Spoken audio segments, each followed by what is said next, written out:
आर्हत वाङ्मय में कहा गया है, जहाँ कागिण ए हे सहस्रम हार ए नरो, अपत्थम अंबगम भुच्चा राया रज्जम तुहारे। आदमी को थोड़े लाभ के लिए ज़्यादा नुकसान नहीं उठाना चाहिए। यह एक नीति का सा मानो सूत्र है कि जहाँ लाभ थोड़ा और हानि ज़्यादा, ऐसा कार्य नहीं करना चाहिए। आदमी व्यापार भी करता है, दुकान भी करता है, तो भी सोचता हो सकता है कि कहाँ करूं, कैसे करूं, लाभ हो उस रूप में काम करूं। हम मनुष्य जीवन को देखें, कितना एक महत्वपूर्ण जीवन है। इसको थोड़े लाभ के लिए गंवा दिया जाता है या इसका अच्छा लाभ उठाने का प्रयास किया जाता है। थोड़े के लिए बहुत को खो देना एक दृष्टि से समझ की कमी जैसी बात हो जाती है। एक लड़का था, गडरिया भेड़ बकरियां चराने वाला था। एक दिन वह जा रहा था तो रास्ते में कोई चमकीला सा पत्थर उसको दिखाई दिया।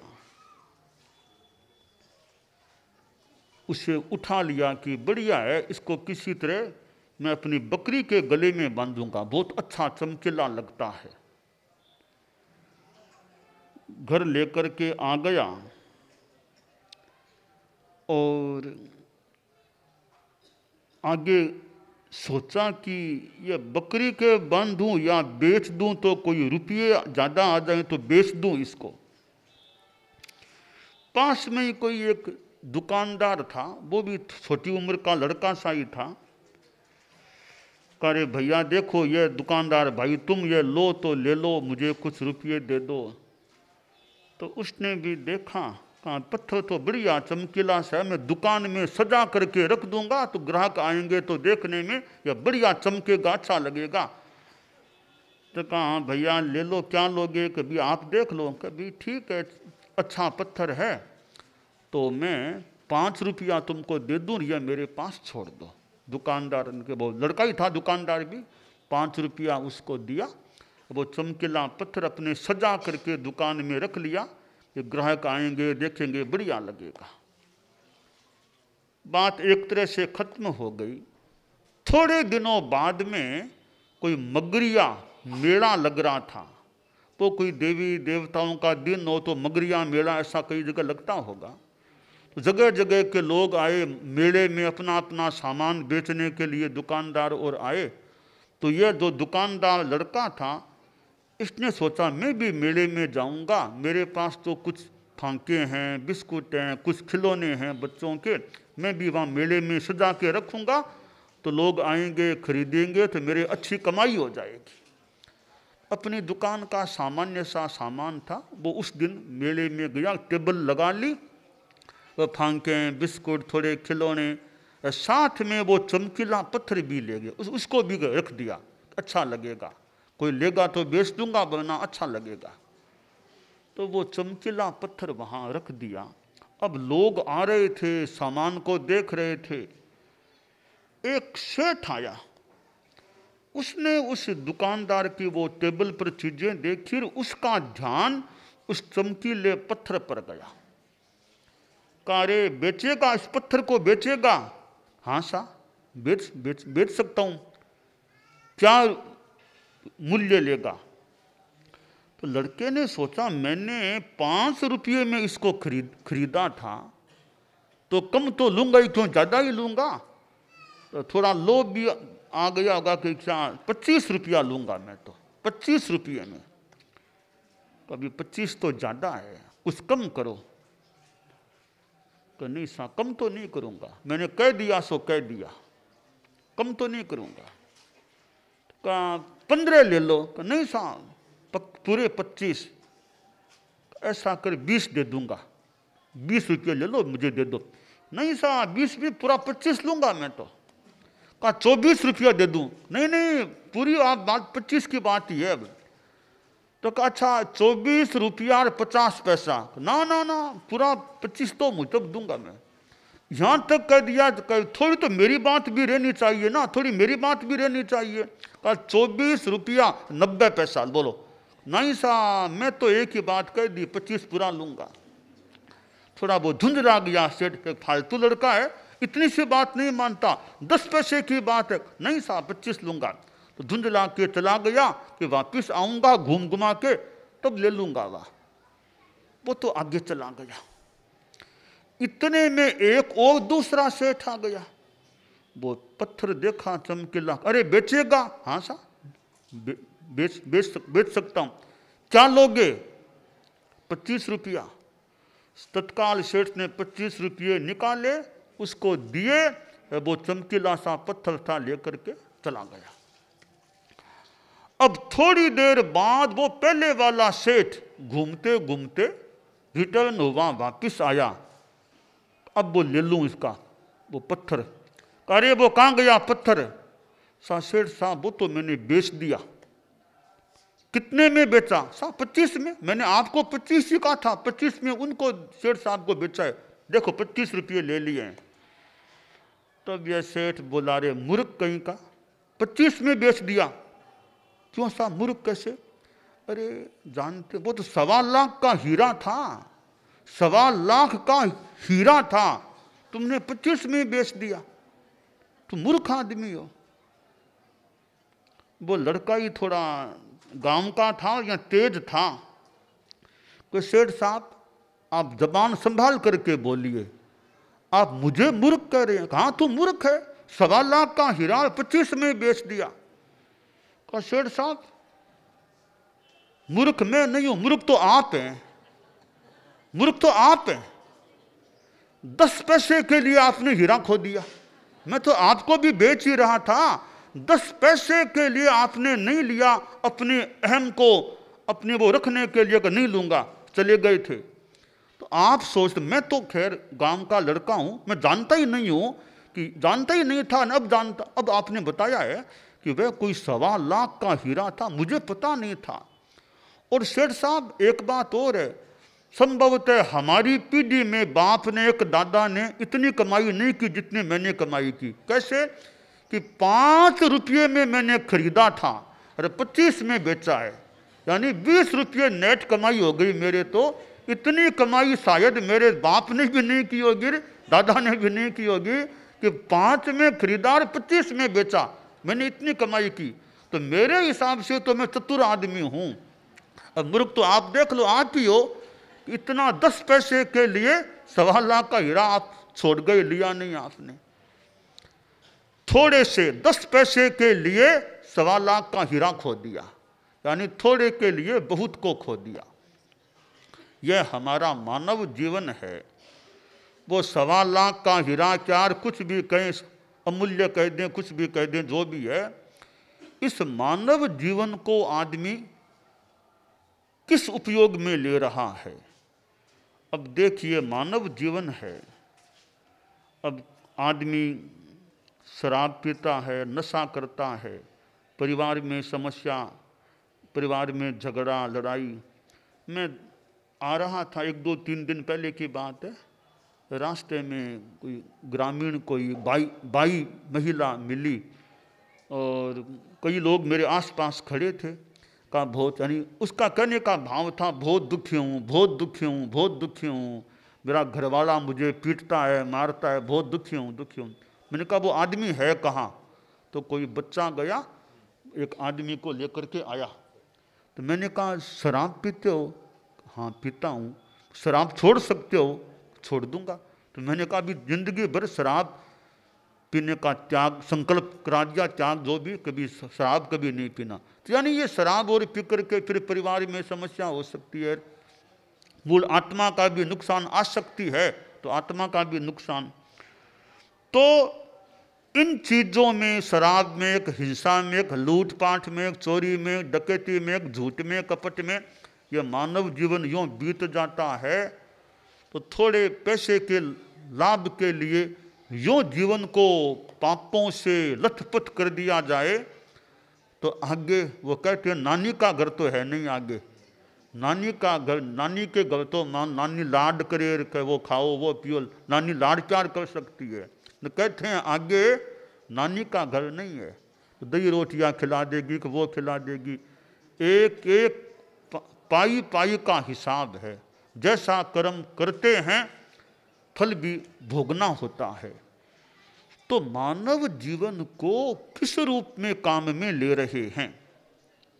ठीक है, साधु संत मान लो सब नहीं बन सकते, आमतौर से यही संभावना है, साधु कई भले बन जाएं, पर गृहस्थ जीवन भी सदाचार युक्त होना चाहिए। जैसे आदमी एक तो नशा न करे, ये बीड़ी सिगरेट भी न पिए, नशीले पदार्थों से बचे, संयम रखे अपना।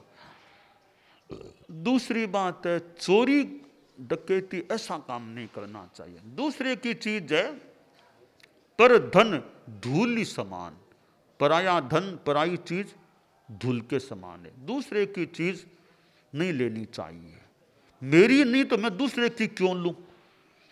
एक लड़का था वो लकड़ियां कुल्हाड़ी रखता, लकड़ियां काट करके लातार बेचतार कुछ कमाई करता था। तो एक दिन वो कुल्हाड़ी लेकर के वो जा रहा था जंगल की ओर, मार्ग में एक नदी आती थी, तो कोई आखड़ गया, गिर गया, क्या वहां वो कुल्हाड़ी वो नदी के पानी में डूब चली गई। अब वो बच्चा बहुत बड़ा नहीं था, 10-12 वर्ष का, रोने लग गया, अरे मेरी कुल्हाड़ी तो डूब चली गई, अब मैं लकड़ियां कैसे काटूंगा, मेरी कमाई कैसे होगी, रोने लग गया। तो वो उस जंगल में एक कोई यक्ष देवता यक्ष रहा करता था।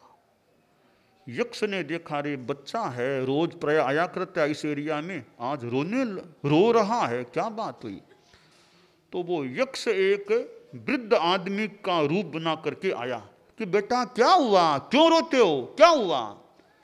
कहा दादा दादा मेरी कुल्हाड़ी इस नदी में गिर गई है, अब मैं तो निकाल नहीं सकता, नदी गहरी है, पानी है, अब मैं लकड़ियां कैसे काटूंगा, मेरी कमाई कैसे होगी, अब खाना भी मुझे कैसे मिलेगा, गरीब लड़का हूँ, क्या करूँ, कुल्हाड़ी तो मेरी गिर गई पानी में। कहा ठीक है मैं खोजता हूँ, मैं लाता हूँ। अब वृद्ध सा आदमी जो देवता था नदी में उतरा, यूं हाथ डाला, एक सोने की कुल्हाड़ी हाथ में आ गई। कहा लो यह तुम्हारी कुल्हाड़ी है। लड़के ने देखी कि दादा यह तो मेरी नहीं है, यह तो सोने की है, यह तो मेरी नहीं है।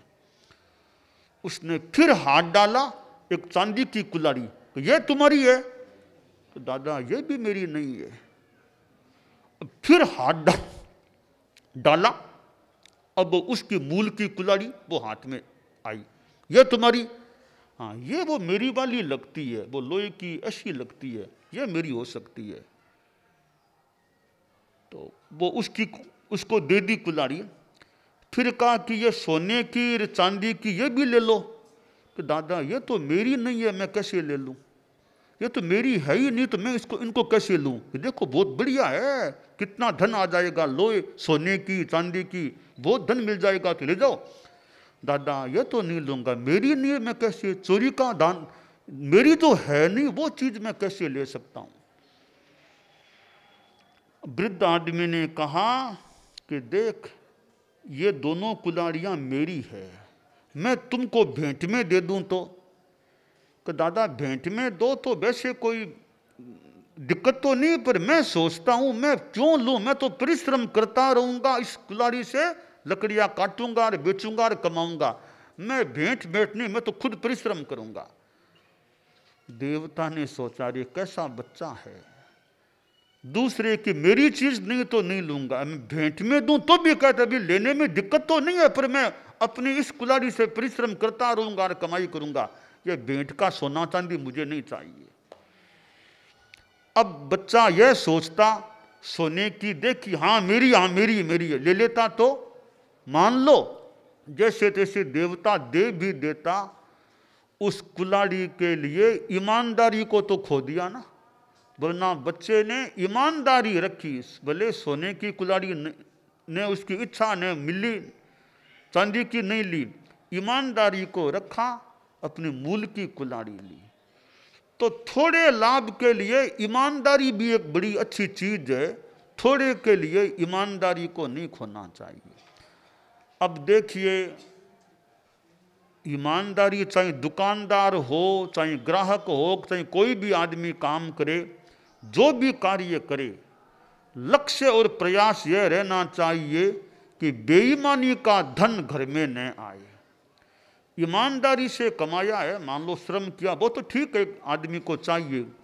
बेईमानी का पैसा घर में नहीं आना चाहिए, बेईमानी का पैसा नहीं चाहिए। आदमी श्रम करके ईमानदारी साथ में हो तो थोड़ा पैसा है वो भी शुद्ध पैसा है। बेईमानी से कहीं से लिया है वह अशुद्ध पैसा है। पैसे को लक्ष्मी का प्रतीक मान लें तो लक्ष्मी अशुद्ध नहीं होनी चाहिए। तो बेईमानी का पैसा तो मानो कि अशुद्ध लक्ष्मी का रूप है। ईमानदारी से कमाया हुआ पैसा है, उसमें वो बेईमानी का दोष नहीं रहता, निर्दोष हो जाता है। परम पूज्य आचार्य महाप्रज्ञ जी हमारे गुरुदेव थे, हमारे 10वें गुरु आचार्य हुए तेरापंथ जैन श्वेतांबर में। उन्होंने एक बार एक बात कही थी कि दो शब्द अर्थ अर्थाभास, अर्थ यानी पैसा, अर्थ क्या होता है? न्यायोपार्जितम धनम अर्थ है। न्याय नीति से कमाया गया पैसा तो अर्थ है, और अन्यायोपार्जितम धनम अर्थाभास है। अन्याय अनीति से कमाया गया पैसा अर्थाभास है। अर्थाभास नहीं, अर्थ मान लो आदमी को चाहिए, अर्थाभास यानी अन्याय अनीति का पैसा है, उसके प्रति आकर्षण आदमी को नहीं रखना चाहिए। तो गृहस्थ जीवन में अर्थ मान लो चाहिए, अर्थ से कितने काम होते हैं, परंतु अर्थ के साथ वो सार्थकता है यानी न्याय नीति है या नहीं। तो वो आज ईमान, आप लोग कितने गृहस्थ लोग दुकानें करते हैं, दुकानों में माल बेचते हैं, कईयों के दुकानों में कई फोटो भी होते होंगे, देवी देवताओं के फोटो, और भी हो सकते, अपनी अपनी आस्था है। पर एक नैतिकता की फोटो तो क्या नैतिकता वहाँ है या नहीं? दुकान में, दुकान में, बाजार में नैतिकता चाहिए, दुकान में नैतिकता, या जीवन के व्यवहार में नैतिकता चाहिए। स्थूल भाषा में कि भी नैतिकता की देवी दुकान में चाहिए। केवल दुकान की बात नहीं, दुकान हो, मकान हो, ऑफिस हो, खेती बाड़ी, कोई भी काम करे आदमी, बेईमानी से बचने का आदमी का लक्ष्य रहे। और फिर आदमी पैसा कमाता भी है। कई गांवों के लोग मानो श्रम करके पैसा कमाते भी हैं, फिर शाम तक शराब लिया और पिया, थोड़ा पैसा उसमें चला गया। तो परिश्रम करके तो पैसा कमाया, फिर शराब मेरे नशे मेरे पैसे को उड़ा दिया। तो गरीब की गरीबी भी कैसे मिटे? वो गरीबी भी फिर वो बनी रह सकते भी, पैसा कमाते और गमाते हो शराब में। तो इस नशे से भी गरीबी क्या, और भी पारिवारिक समस्या क्या, अनेक समस्याएं हो सकती हैं उसके निमित्त से। सबसे मूल बात है, आसक्ति से आत्मा के भी, असंयम से आत्मा के कर्म का बंध होता है, यह सिद्धांत है। तो हम लोग सूरवाल आए हैं, तो यहाँ की जनता में भी वो धर्म की लो जलती रहे, ऐसी मंगल कामना है।